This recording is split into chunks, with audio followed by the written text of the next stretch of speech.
guys, assalamu alaikum. Hope you guys will fine. So today I'm going to start the Revit course. So this is the introductory lecture. So in this lecture, I will just go through the Revit software and will show you that how we can use and then how you can use the Revit software for different type of modeling. First of all, we will go to the interface of a Revit.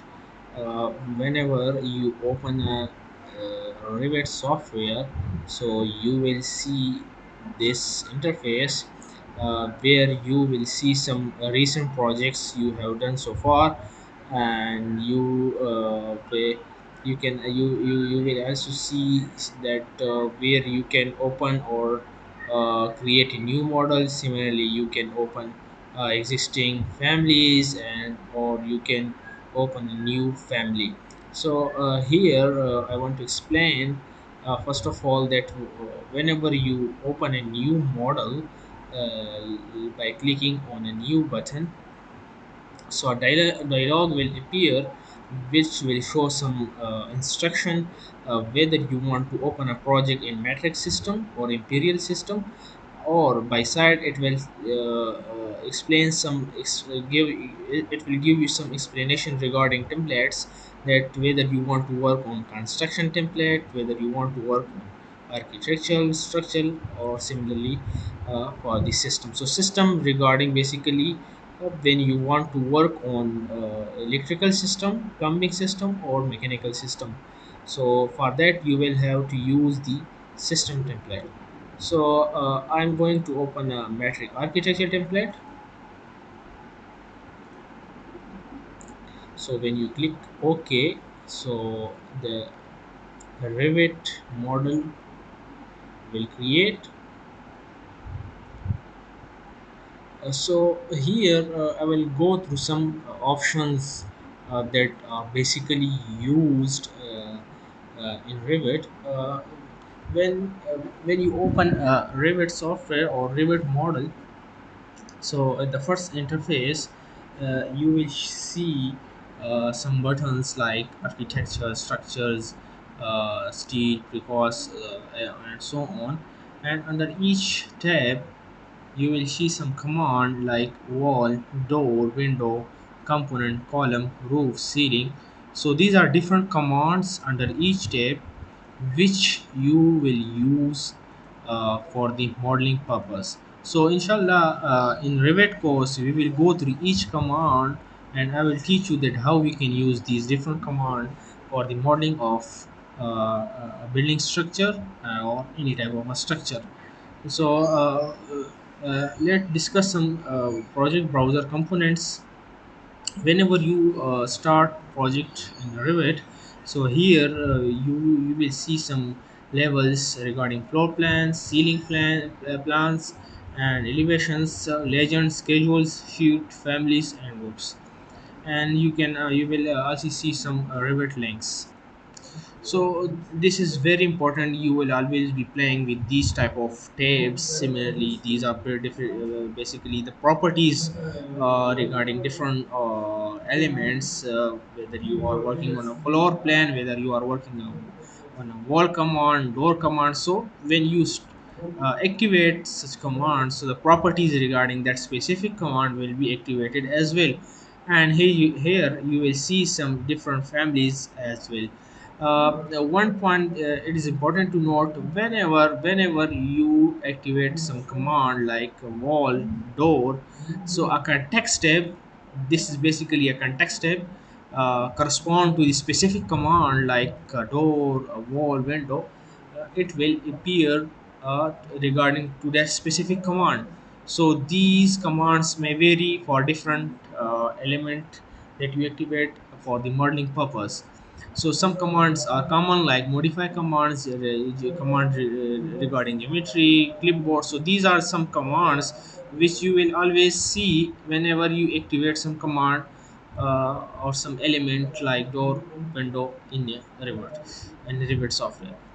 Similarly, this is basically information bar which will you will see some command like you want to construct, for example, I mean a wall command. So here it will show that whether you want to construct or build a wall in terms of height or in terms of depth. In terms of height, some mostly we are used when to work above the ground, and for the depth mostly we use when to work below the ground. This is very important, whether you want to keep your wall unconnected or whether you want to connect your wall to level 1 or 2. And similarly here you will define a height. When you have defined a level, so then you don't need to define a perimeter or dimension here. uh, Whenever you activate it or to the level 2 or any type of level that you have defined. Similarly, there are numerous number of methods in order to define a wall in a Revit software, and similarly, there's a lot of options which we will be discussing in the coming lectures one by one. So let me go through some, give you some overview regarding these tabs and these different options. For example, whenever you want to work on the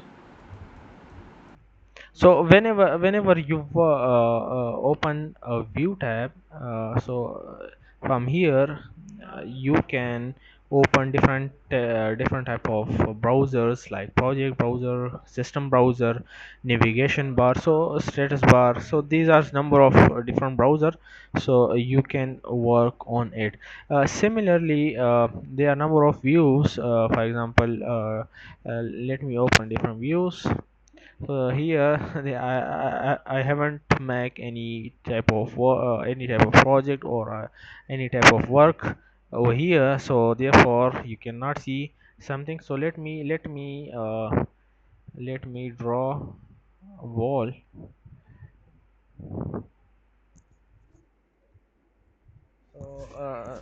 So after making some randomly walls, and let me show you in 3D view as well.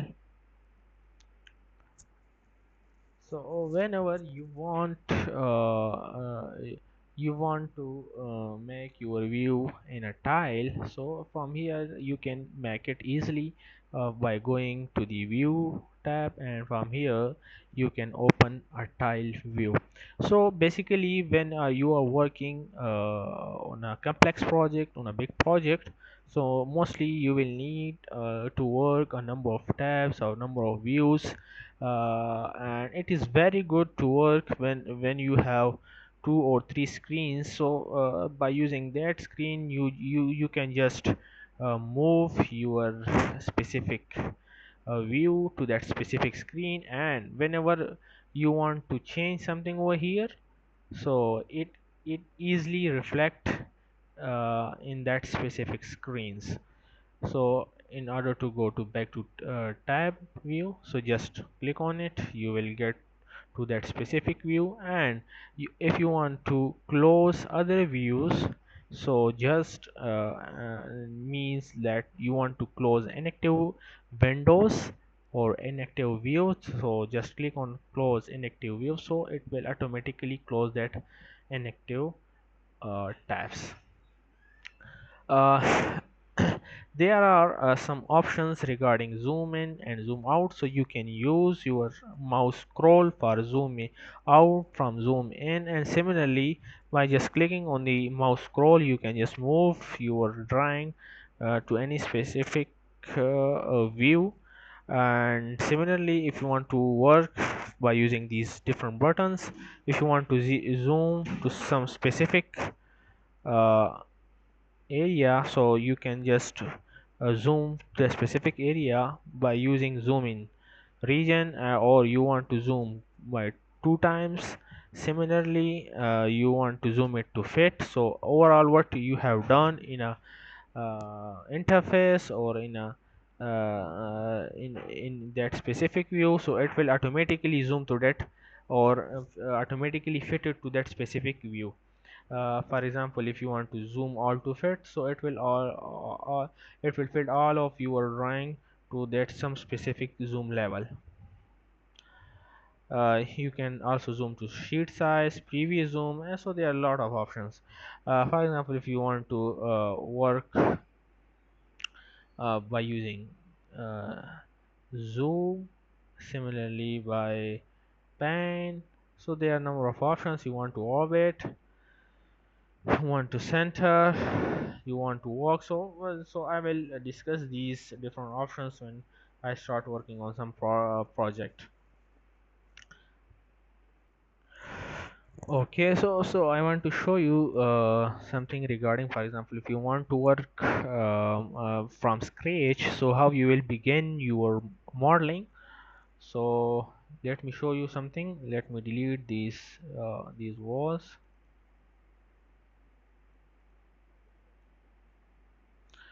First of all, when you are in a plan view, so in a plan view, mostly we draw grids for columns and for beams. So for that you will have to come to the view tab, and then from view tab you will have to click on a grid. So by using grid uh, you can easily draw a grid lines. So these grid lines can help you in modeling your project. So there are a number of options. If you want to draw a straight line, if you want to draw a grid of a arc, by using different method, by start and radius arc, by using center ends arc, and by pick lines, so which is mostly used method. So for that you have to define that at which distance you want to draw your grids. For example, you want to uh, draw 5000. So these are the number of grid. So if you want to draw a grid line, and by giving it a different name, so you can do that as well. Just you have to draw a grid line, and then you have just to double click on it and rename it. Okay, so after that, when you start to uh, draw a grid line, so for that,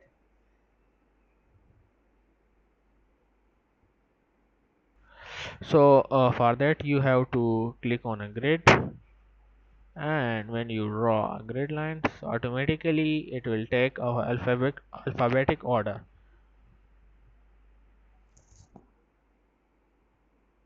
And in a Revit software you can easily adjust the dimension. So whenever where you have drew your grid line, you can easily adjust after drawing it. So there are numerous of ways to draw grid lines and edit it. So this is about the grid line. So now then, how to work on a elevation view. So in elevation view you also draw some level line where you define the floor level, the ceiling level, and so on. So when you draw a grid line, after that you will have to adjust uh, your level. So for that you have to come to the architecture tab, and for that you have to select the level, and you can draw easily a level line just by clicking twice.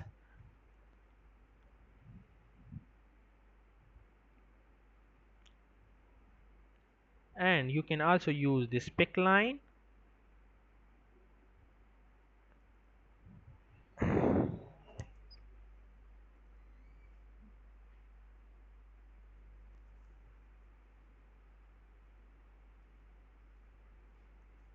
you have give you have just to give the offset, and then you have to define the level. So you can also easily edit the level line, the level name. For example, this is a basement, this is a ground level, and so on and so forth. So up till now this is enough for today's lecture. So in the next lecture I will start proper project, and I will show you that how we can model a project in a Revit software step by step, and it will be most beneficial for you guys. Okay, assalamu alaikum.